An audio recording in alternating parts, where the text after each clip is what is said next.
Hello friends, welcome to my channel Farhat sir की class. So friends, कैसे हैं आप सब? उम्मीद करता हूँ जहाँ भी होंगे अच्छे से होंगे। सो फ्रेंड्स, कल मैंने आप लोगों को characteristics of computer topic explain किया था। सो आज की क्लास में हम लोग उसके आगे के पॉइंट्स को एक्सप्लेन करेंगे।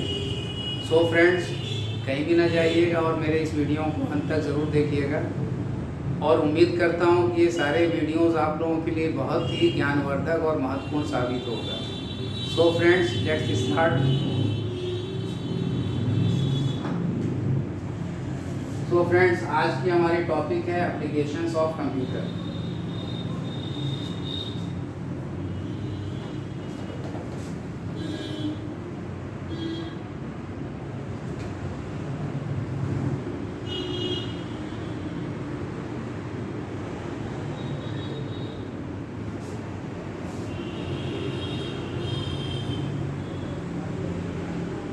इसे हिंदी में हम कह सकते हैं कंप्यूटर के अनुप्रयोग या इस्तेमाल, सिंपल सरल भाषा में। तो फ्रेंड्स, वैसे आज के युग में सभी लोग कंप्यूटर के प्रयोग जानते हैं, इस्तेमाल जानते हैं कि कंप्यूटर कहाँ कहाँ किन किन क्षेत्रों में इस्तेमाल होता है। ये कोई बहुत विशेष टॉपिक नहीं है, फिर भी मैं इसे कवर करना चाहूँगा सिस्टमेटिक वे में, आपको उसको बताना चाहूँगा। तो इसे भी पॉइंट वाइज लिख लेते हैं।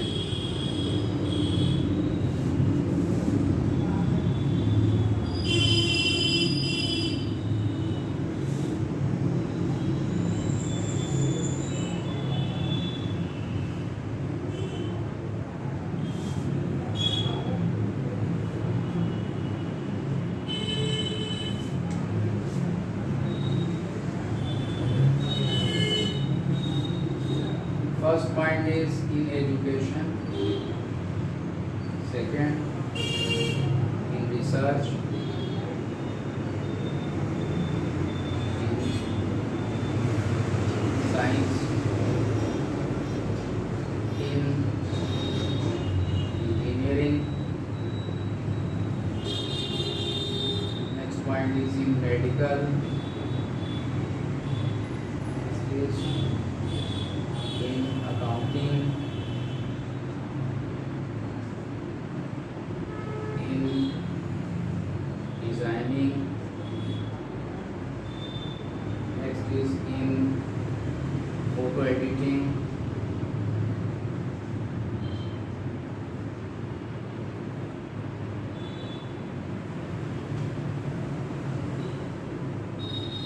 Next is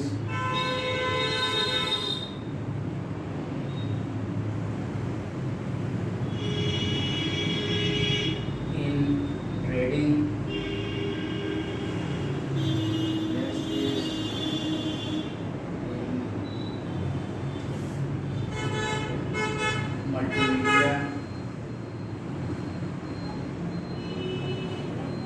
Next, in offices. Next, in schools.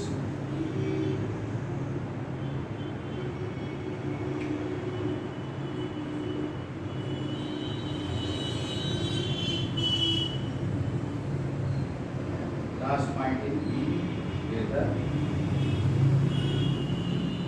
forecasting. तो फ्रेंड्स, यहाँ पर मैंने कुल 13 पॉइंट्स लिखे, 13 एप्लीकेशंस कंप्यूटर की लिखे, 13 यूजेस लिखे।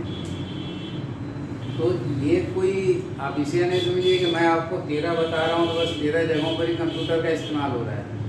जैसा कि मैंने पहली लेक्चर में कहा था आपको कि कंप्यूटर आज की डेट में कोई भी फील्ड ऐसी नहीं हो शायद जिसमें कंप्यूटर यूज़ ना होता हो।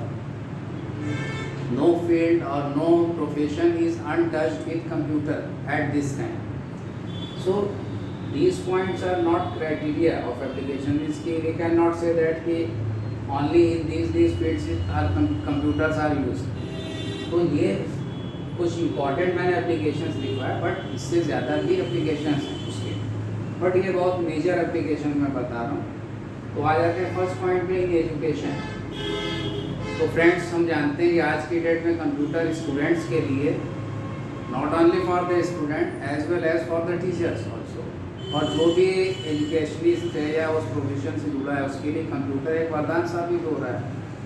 कैसे? जैसे स्टूडेंट्स जानते होंगे आजकल ऑनलाइन नोट्स बनाते हैं या ऑनलाइन एग्ज़ाम्स देते हैं, ऑनलाइन रिज़ल्ट्स वगैरह भी आते हैं, ऑनलाइन वो फॉर्म भी फिलअप करते हैं किसी जगह पे, ऑनलाइन क्लासेस भी हो रहे हैं उनके, और टीचर्स भी कंप्यूटर से कोई भी थीसिस या कोई भी प्रोजेक्ट वगैरह या कोई और भी टॉपिक्स की नॉलेज वगैरह वो टीचर भी ले रहे हैं।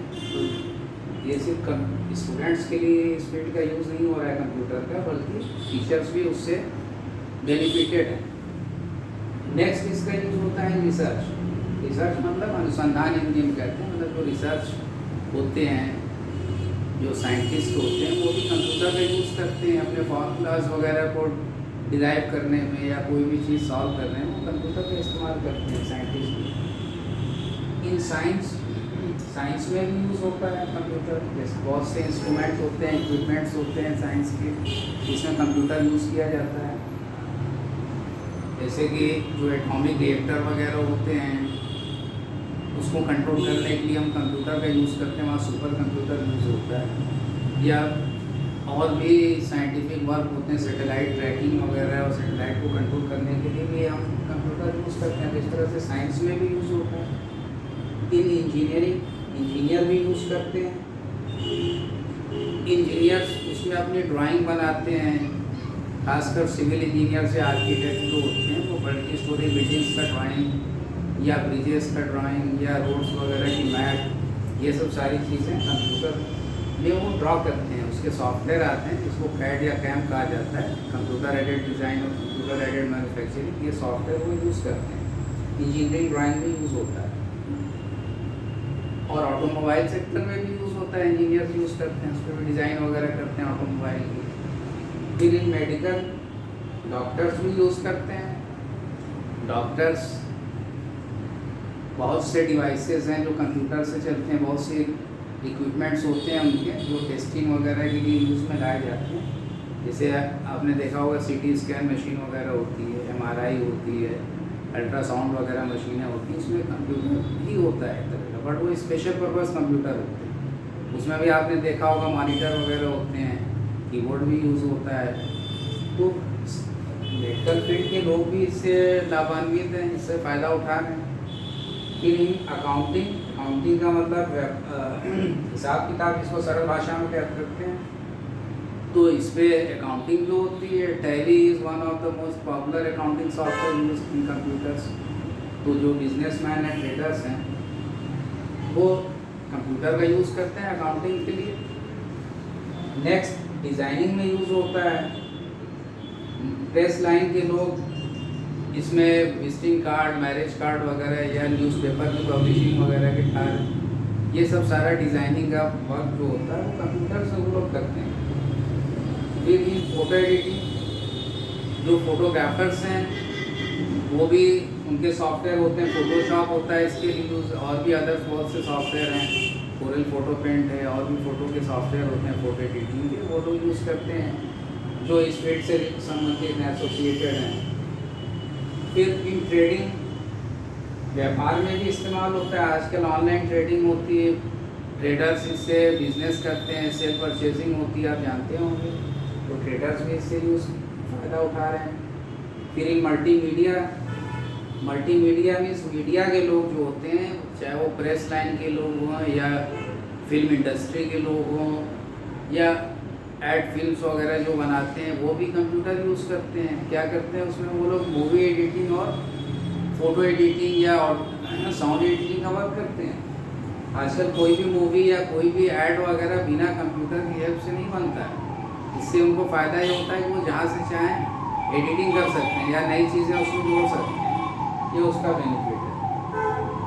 फिर इन ऑफिस के वर्क में भी यूज़ होता है कंप्यूटर। आप जानते होंगे MS ऑफिस, माइक्रोसॉफ्ट ऑफिस है one of the most important software और package use for office purpose. तो ऑफिशियल वर्क भी उसमें हो जाते हैं सारे, जैसे लेटर टाइपिंग वगैरह, एप्लीकेशन टाइपिंग हो गए, कोई भी मैटर को बनाना, डिज़ाइन बनाना, डेटा एंट्री वर्क करना हो गया, प्रेजेंटेशन का वर्क हो गया, ये ऑफिस वर्क में वो लोग करते हैं। फिर इन स्कूल्स में भी यूज़ होते हैं। स्कूल में एजुकेशन पर्पज से यूज़ होता है, प्रेजेंटेशन बनाने के, छोटे बच्चों को किड्स वगैरह पे, हायर क्लासेस में भी यूज़ होता है।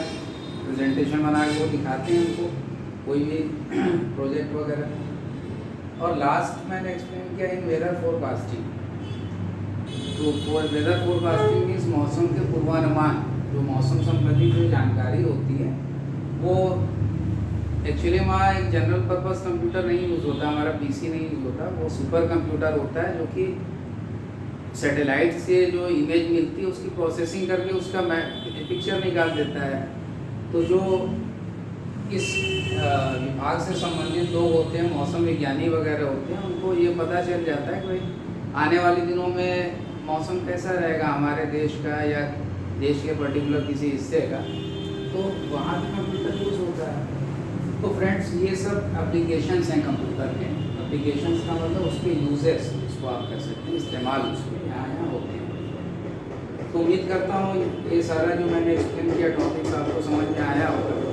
तो देखिए अब ये एप्लीकेशन से आपको ये चीज़ और भी पता चल गई होगी, जो मैंने कैरेक्टरिस्टिक्स ऑफ कंप्यूटर जो टॉपिक में मैंने बताया था कि कंप्यूटर की कैरेक्टरिस्टिक्स में मैंने बताया था, एक पॉइंट बताया था कि वर्सेटाइल। तो वर्सेटाइल का मैंने बताया था कि वर्सेटाइल मीन्स कहा जाता है बहुमुखी, मीन्स कि it is not made for a particular use, इसको एक कार्य के लिए नहीं बनाया गया बल्कि इससे हर तरह के कार्य लिए जाते हैं। तो आपको उम्मीद करता हूँ कि ये पॉइंट्स जो एप्लीकेशंस के हैं इससे आपको मालूम चल गया होगा कि वर्सेटाइल क्या चीज़ होती है, कि देखिए अब इतने क्षेत्रों में उसका इस्तेमाल किया जाता है। फिर दूसरा पॉइंट मैंने बताया प्रोग्रामेबल। तो प्रोग्रामेबल का मतलब कि यहाँ पता चल गया होगा आपको कि वो प्रोग्राम, उसकी प्रोग्रामिंग की जा सकती है। तो अलग अलग प्रोग्राम्स बनाए जाते हैं ये अलग अलग कार्य लेने के लिए। एग्जाम्पल के तौर पर मैं बता देता हूँ, जैसे अकाउंटिंग में आप जानते हैं टैली एक सॉफ्टवेयर यूज़ होता है, उसमें हम अकाउंटिंग का वर्क करते हैं। और ऑफिशियल वर्क के लिए MS ऑफिस यूज़ होता है। इंजीनियरिंग के लिए कैड और कैम नाम के सॉफ्टवेयर इस्तेमाल होते हैं। फ़ोटो एडिटिंग के लिए फ़ोटोशॉप सॉफ्टवेयर यूज़ होता है।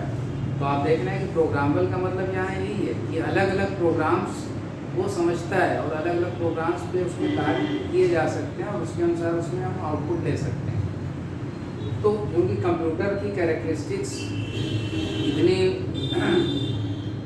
वर्सेटाइल है, इतनी चीज़ें उसके अंदर हैं, इस वजह से जो है उसको हम हर क्षेत्रों में यूज़ कर लेते हैं। उसकी खूबियाँ इतनी अनगिनत हैं कि वो एक पर्टिकुलर यूज़ के लिए नहीं बनाया। तो आई होप दैट कि you would have understood these points very well. So come to the next point. Next point is types of computer, जो कि बहुत important point है। तो इसे आप ध्यान से समझिएगा। इसके लिए मैं एक चार्ट बनाने जा रहा हूँ टाइप्स ऑफ कंप्यूटर का, जिससे कि आपको और अच्छे से वो चीज़ समझ में आ जाएगी।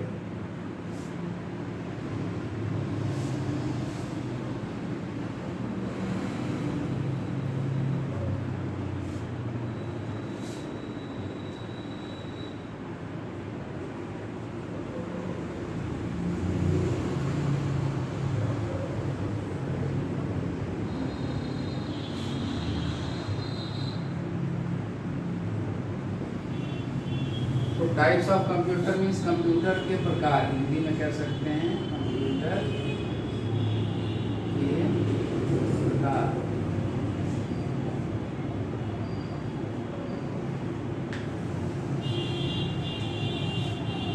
तो मैं डायग्राम या chart, hierarchical chart, not hierarchical, ये चार्ट जो मैं बना रहा हूँ सिंपल, जो कि टाइप्स को इलस्ट्रेट करेगा।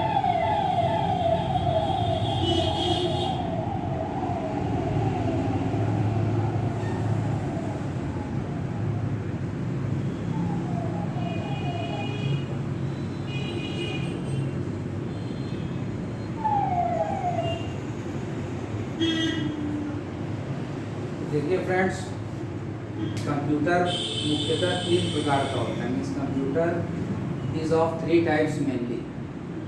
Number 1 analogue, number 2 digital, and last one is hybrid. तो ये 3 प्रकार के कंप्यूटर होते हैं, एनालॉग, डिजिटल और हाइब्रिड, जिसमें से ज़्यादातर हम लोग यूज़ डिजिटल कंप्यूटर का करते हैं। ये मोस्टली यूज़ होता है। अगर यूज़ के अकॉर्डिंगली आप चलेंगे तो इसको आप कह सकते हैं एनालॉग 5% तक लिमिटेड है यूज़, और इसका यूज़ अगर आप कहेंगे तो 90 to 95% तक आप कह सकते हैं यूज़ होता है। हाइब्रिड भी आप कह सकते हैं कि 5 to 10%, 85 to 90% आप कह सकते हैं।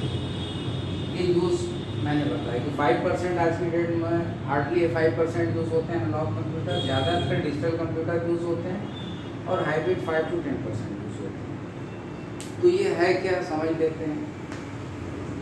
देखिए, एनालॉग कंप्यूटर आज की डेट में यूज़ नहीं किए जाते हैं, बहुत कुछ जगहों पर ही यूज़ होते हैं, जहाँ पे एक हमारी मजबूरी कह लीजिए कि जहाँ डिजिटल कंप्यूटर वहाँ नहीं यूज़ में लाए जा सकते, वहाँ एनालॉग यूज़ में लाया जाता है। वैसे अधिकतर आजकल सारे काम डिजिटल से ही हो जाते हैं। एनालॉग जो कंप्यूटर होता था वो डिजिटल कंप्यूटर के पहले डेवलप हुआ था। डिजिटल कंप्यूटर पहले, एनालॉग कंप्यूटर बनाया गया था, डिजिटल उसके बाद आया। और हाइब्रिड कंप्यूटर जो होता है, it is the combination of analogue and digital computer. Hybrid computer जो बना है एनालॉग प्लस डिजिटल कंप्यूटर को मिला के बना, मीन्स कि ये it is not originally built computer, means कि ये ऐसा कंप्यूटर नहीं है जो पहले से हो, मीन्स कि इसको डिराइव के बनाया गया है एनालॉग कंप्यूटर और डिजिटल कंप्यूटर को मिला के। कुछ हिस्सा एनालॉग का और कुछ हिस्सा डिजिटल का, जिसमें से एनालॉग का ज़्यादा पार्ट होता है और एनालॉग का कम पार्ट होता है और डिजिटल का ज़्यादा पार्ट होता है उसमें यूज़। तो ये एक स्पेशल पर्पस कंप्यूटर होता है, मतलब ऐसी जगहों पर जहाँ डिजिटल या एनालॉग नहीं यूज़ होता, वहाँ हम लोग हाइब्रिड यूज़ करते हैं। ओके, ज़्यादातर मेडिकल साइंस के फील्ड में हम लोग हाइब्रिड कंप्यूटर का यूज़ करते हैं, जैसे ECG मशीन या EEG machine, CT scan machine वगैरह, वहाँ यूज़ होता है। अब मेनली एनालॉग कंप्यूटर और डिजिटल कंप्यूटर को समझते हैं। देखिए, एनालॉग कंप्यूटर और डिजिटल कंप्यूटर को डिफरेंस समझने के लिए पहले हमको ये समझना हो कि एनालॉग सिग्नल और डिजिटल सिग्नल क्या होता है। इसकी एनालॉग कंप्यूटर की जो डिफिनीशन है कि analog computer is based on analog signal, या analog computer processes analog signal. Okay, तो एनालॉग सिग्नल क्या होता है? एनालॉग सिग्नल देखिए इस तरह का सिग्नल जो होता है, आप कह सकते हो साइन वेव के फॉर्म में।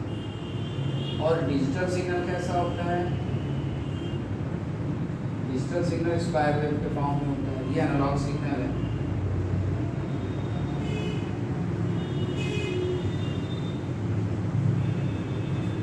और ये डिजिटल सिग्नल है। तो मेन डिफरेंस ये होता है कि एनालॉग कंप्यूटर एनालॉग सिग्नल की प्रोसेसिंग करता है और डिजिटल सिग्नल डिजिटल सिग्नल की प्रोसेसिंग करता है, उस पर बेस्ड होता है।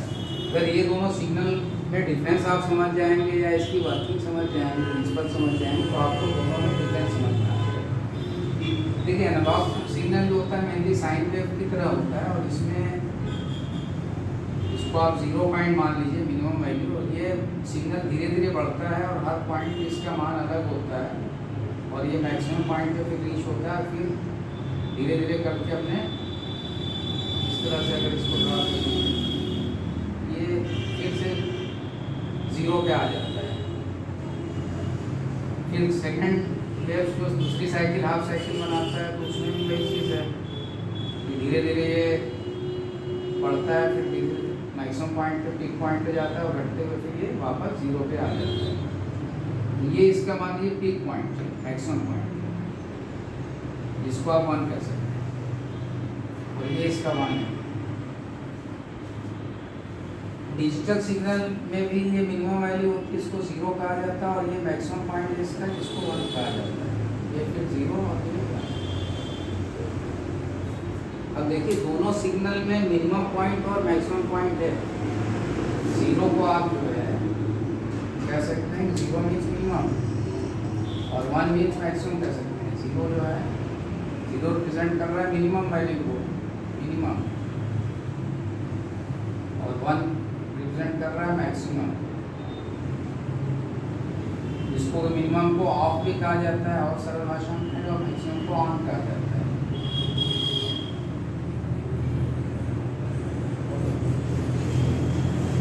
तो 0 और 1 दोनों में होता है, बट इसमें क्या होता है 0 से 1 तक पहुंचने में ये कई फेजेस से गुजरता हुआ जाता है। इसके हर पॉइंट पे इसकी वैल्यू अलग होती है। अगर जैसे आप ये सिग्नल है सपोज दैट एनालॉग का, आप कहेंगे ये 0 पॉइंट है। अब यहाँ पे अगर आप मेजरमेंट करेंगे, सपोज ये वोल्टेज या करंट का सिग्नल होता है, तो अब कहेंगे यहाँ पे कुछ वैल्यू इसकी अलग है, यहाँ पर अलग है, यहाँ पर अलग है, हर पॉइंट पे इसकी वैल्यू अलग है। मीन्स की धीरे धीरे बढ़ रहा है, फिर मैक्सिमम पॉइंट पे जा रहा है, फिर घटते फिर मिनिमम पे आ रहा है, फिर दूसरे साइकिल में भी वही चीज़ कर रहा है, निगेटिव साइकिल में। तो इसका वैल्यू हमेशा चेंज होता है एनालॉग का। एनालॉग का मतलब कि कॉन्टिन्यूसली सिग्नल की वैल्यूज में चेंज हो रहा है। तो आप पर्टिकुलर एक जगह ये नहीं कह सकते कि एग्जैक्टली इसकी वैल्यू है क्या, तो हर पॉइंट पे इसकी वैल्यू वेरी कर रही है। तो इसीलिए एनालॉग सिग्नल की एक एवरेज वैल्यू निकाली जाती है, जिसको आरएमएस वैल्यू कही जाती है। आप पढ़े होंगे अगर आप साइंस के स्टूडेंट होंगे फिजिक्स में, ये रूट मीन स्क्वायर इसको कहा जाता है। मीन्स इसकी एक एवरेज वैल्यू निकाली जाती है, वर्ग माध्य मूल मान जिसको कहा जाता है, एक एवरेज वैल्यू निकाली जाती है। क्यों? क्योंकि इसका वैल्यू हर समय चेंज हो रहा है। अब आ जाइए डिजिटल सिग्नल से। डिजिटल सिग्नल क्या हो रहा है कि इसमें 2 ही स्टेट है। This signal has only 2 states, either it remains on 0 और 1। मीन्स या तो ये मिनिमम पे होगा, आप देखिए ये मिनिमम है, अब आप कहेंगे इसकी वैल्यू वैरी कर रही है, देखिए वैरी कर रही है, बट 2 0 है, डायरेक्ट ये यहाँ से बढ़ा, अब सीधे एकदम 1 पे गया। ये नहीं कि धीरे धीरे इसमें ऐसे ऐसे करके हर पॉइंट पे कम ज़्यादा हो रहा है, सीधे 1 पे, वो 1 पे ही है। फिर डायरेक्ट जब ये 0 पे आना हो तो डायरेक्ट ये 0 पे आ गया। मीन्स इसकी वैल्यू जो होती है या तो आइदर इट रिमेन्स इन 0 और 1, या तो मैक्सिमम पॉइंट पे होगा या मिनिमम वैल्यू होगी इसकी। तो ये सिर्फ 2 ही स्टेट्स होती है इसकी,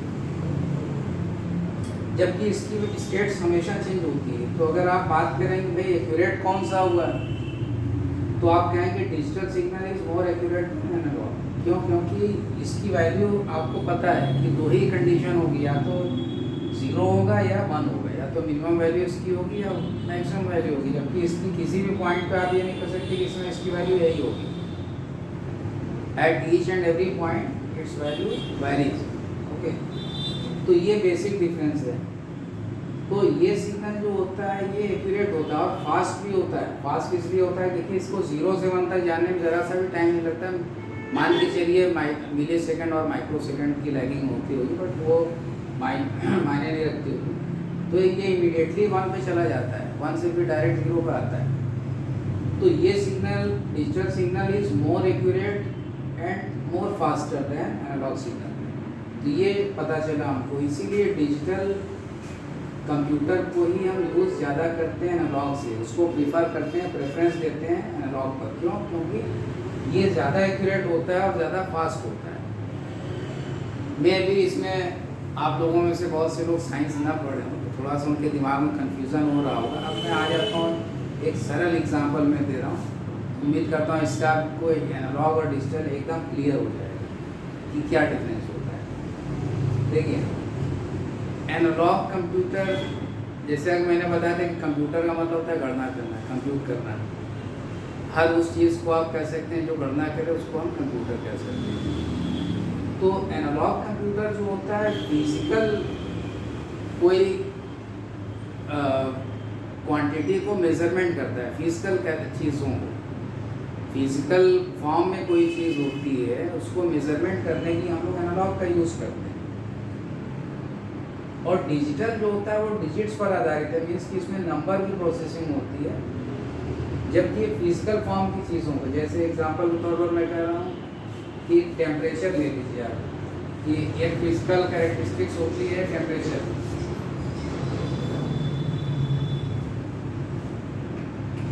या हीट कह लीजिए।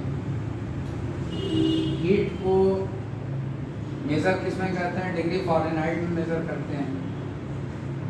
टेम्परेचर इसको कह सकते हैं। तो टेम्परेचर को मेजरमेंट करने के लिए आप थर्मोमीटर का यूज़ करते हैं। अब थर्मोमीटर दो तरह के होते हैं। जनरली पहले जो थर्मोमीटर आते थे वो एक ऐसा थर्मोमीटर होता था, शीशे का होता था, और उसके अंदर मरकरी होता था, पारा भरा हुआ, और एक स्केल बनी होती थी उसके अंदर। तो डॉक्टर्स उसका यूज़ करते थे पेशेंट के बॉडी को टेम्परेचर को मेज़रमेंट करने के लिए। तो कोई पेशेंट डॉक्टर के पास जाता था तो डॉक्टर थर्मोमीटर उसको या तो ज़बान के नीचे या बगल में हाथ पीठ के पास लगवा देते थे। तो 2 मिनट बाद फिर उसको निकाला जाता था, तो उससे जितनी पेशेंट के बॉडी का टेम्परेचर है हीट के अकॉर्डिंगली वो पारा ऊपर चढ़ता था स्केल पे, फिर उससे मेज़रमेंट कर लेते थे। स्केल बना होता था डॉक्टर्स थर्मोमीटर में, और एक पारा होता था मरकरी। अब वो मरकरी यहाँ तक गया, अब यहाँ मान लीजिए 101 डिग्री फ़ारेनहाइट शो कर रहा है, तो पढ़ के बताया डॉक्टर्स ने भाई 101 डिग्री आपको बुखार है। तो थर्मोमीटर ये कंप्यूट कर रहा है, गणना कर रहा है किस चीज़ की, बॉडी टेम्परेचर को। तो बट ये जो मेज़रमेंट हो रही है ये एनालॉग फॉर्म में, मतलब ये एनालॉग कंप्यूटर का एग्जांपल है। क्यों? क्योंकि ये डिजिट्स के फॉर्म में नहीं दे रहा है कोई चीज़, और फिजिकल चीज़ को मेज़रमेंट कर रहा है, डिजिट्स के फॉर्म में नहीं दे रहा है। ये जो है बॉडी को टेम्परेचर को लिया और फिर मरकरी उसी टेम्परेचर के अकॉर्डिंगली रेज हुआ, और जितना रेज हुआ स्केल पे गया उसके अकॉर्डिंगली टेम्परेचर हमको मालूम चल गया। अब आज की डेट में आपको मालूम होगा कि इलेक्ट्रॉनिक थर्मोमीटर भी आते हैं। तो जो इलेक्ट्रॉनिक थर्मोमीटर है वो डिजिटल कंप्यूटर का एग्जाम्पल है। इलेक्ट्रॉनिक थर्मोमीटर में क्या होता है, बस वो आजकल तो सेंसर भी हो गए, दूर से भी बता देता है, और या तो अगर लगाया फिंगर में, कोरोना काल में देख रहे होंगे कि स्कैनर होता है, वो भी एक टेम्परेचर मेजरमेंट करता है, पेशेंट के फोरहेड के सामने ऐसे लगा दिया जाता है तो बॉडी टेम्परेचर में इवन की मतलब उसको टच भी नहीं करना पड़ता, सेंसर्स होते हैं उसके अंदर, या अगर टच करने के लिए एक रॉड होती है लगा दी जाती है फिंगर में, तो उससे भी टेम्परेचर मालूम चल जाता है। तो वो ये digital computer electronic thermometer numbers आते हैं। वैसे आया किसी का लिखे यहाँ 99.4, ये मेजरमेंट करते डिग्री फ़ारेनहाइट यहाँ बता दिया। तो ये लगाते ही बता दिया, इसमें 2 मिनट वेट भी नहीं करना पड़ रहा है, इसमें कोई स्केल नहीं है कि उसकी रीडिंग करनी पड़ेगी। तो अब आप हमको ये बताइए कि टेम्परेचर मेजरमेंट करना किसमें ईजी है, एनालॉग वाले थर्मोमीटर में कि डिजिटल वाले में? तो obviously everyone will answer that कि digital thermometer is more easier to measure the temperature। ठीक है, क्यों? क्योंकि उसमें इमीडिएटली प्रिंट कर दे रहा है। हर लोग, सभी लोग ये नहीं पढ़ पाते हैं, सबको समझ में नहीं आता कि इसमें जो पारा कहाँ पर है, कितना चल रहा है। बट ये तो कोई भी लेमैन भी होगा जो मेडिकल फील्ड से रिलेटेड ना हो वो भी बता देगा। तो ये इसीलिए ये ज़्यादा अच्छा होता है डिजिटल। और भी मैं एग्जांपल दे रहा हूँ आपको इसके अलावा, जैसे वॉच होती है, घड़ी होती है। घड़ी में 2 तरह की वॉच होती है, एक घड़ी होती है जिसमें सुई लगी रहती है,